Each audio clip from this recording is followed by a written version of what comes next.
Hello there, this is Yana Smakula for W+9 and thank you for joining me today. During the month of April, I shared several projects using background stamps.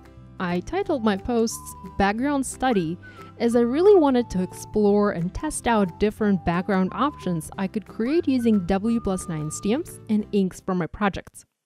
You're seeing all of these cards on the screen right now. I used two different stamp sets, Borders and Backgrounds 1 and Borders and Backgrounds 4.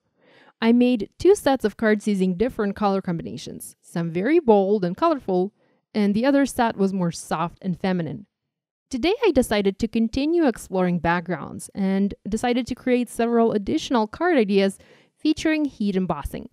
I only used inks for my original cards and did a lot of ombre stamping. This time I decided to do heat embossing and do ombre ink blending for a similar yet different look.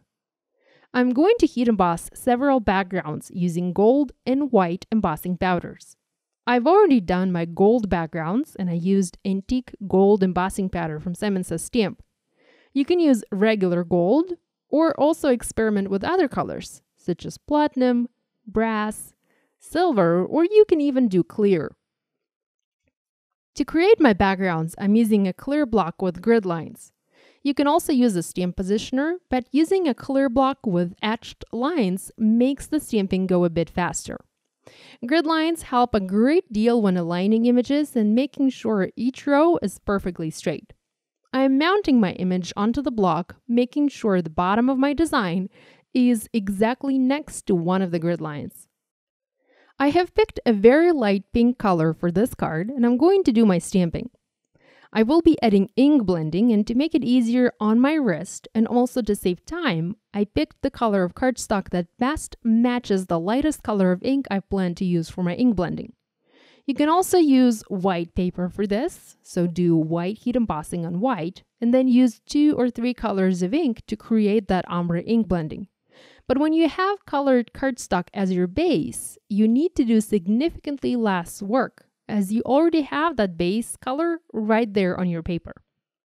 I've treated my paper with an anti-static powder tool and have inked up my image using clear sticky ink. I aligned it on my paper and made the first impression.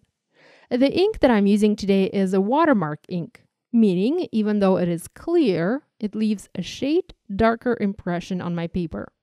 That impression best shows up on dark colors of cardstock, and I'll show you that in just a minute. But because this paper is so pale, I can hardly see the impression. So I need to add embossing powder to help me see where I need to stamp the second and third row of my designs.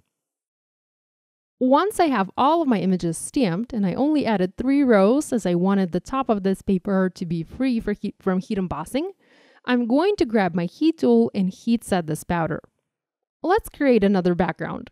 This time I'm using a dark blue cardstock panel and stamping a smaller dotted background using clear ink.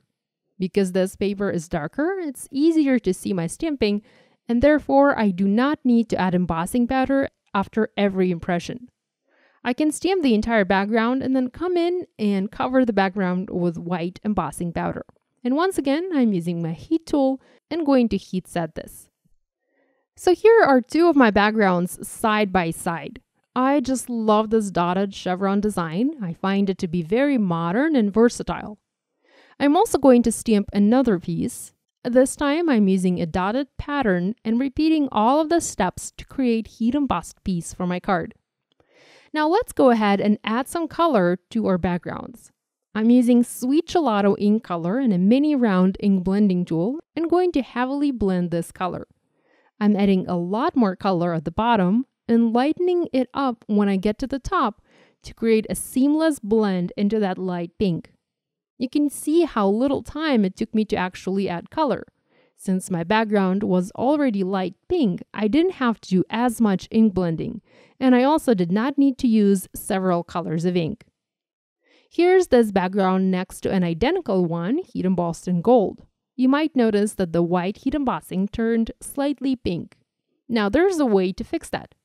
You can spray a tiny amount of stamp cleaner onto a paper towel and lightly wipe your heat embossing to remove the ink. I used Hero Art's Ultra Clean Stamp Cleaner for this. If you're using a different cleaner, do test it before using it on your actual project.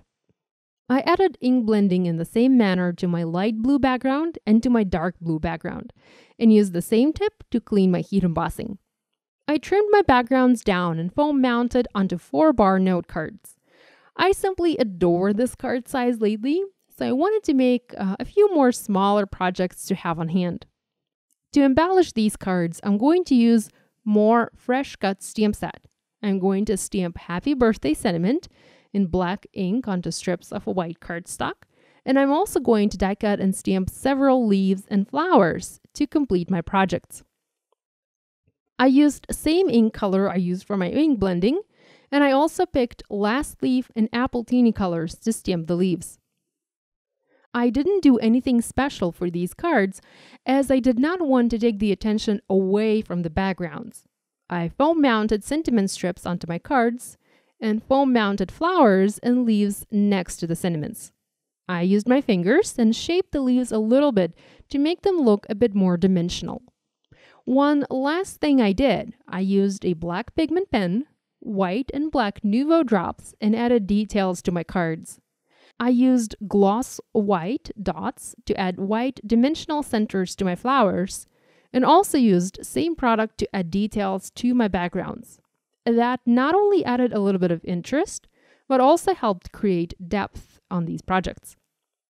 This card ended up being my absolute favorite. I used Nuvo drops in black and added a medium-sized dot onto every white heat embossed circle. On this card, I added small black dots in between gold heat embossed design. On this project, I used a black pigment pen and added tiny black dots inside the gold heat embossed design. The two other white heat embossed cards I left as is and only added white details to the flower centers. So this finishes my today's video. I hope I have given you some ideas to try and explore. Have fun, play a little bit, and enjoy. Thank you so much for joining me today. Be sure to check out W+9 for more creative inspiration. I will see you next time. Bye!